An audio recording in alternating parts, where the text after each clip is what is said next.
এখান দিয়ে লাগিয়েছি তোমার হচ্ছে ধনে, ওগুলো ভাবলাম একটু জল দিয়ে যায়, এখন তো আর বৃষ্টি হবে না, বরফই পড়বে আর 2 দিন বাদে। আর দেখো সেই যে রসুন লাগিয়েছিলাম তোমাদের ভিডিও করে দেখিয়েছিলাম, দেখো কত বড় বড় গাছ হয়ে গেছে রসুনগুলোর।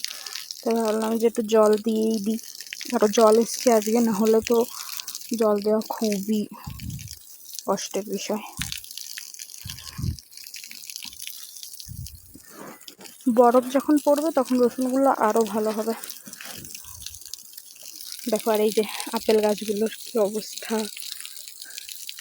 একটা দুটো করে মাত্র পাতা, কোনো পাতাই নেই। 2 দিন পরে এগুলো কিছুই থাকবে না, আর পাতা ঘাস সবুজ কিছুই দেখা যাবে না।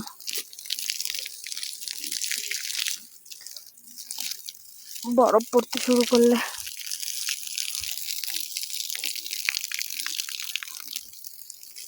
একটু আগেই রোদটা বেরোলো, এতক্ষণ তো বাপরে যা ঠান্ডা ছিল আজকে।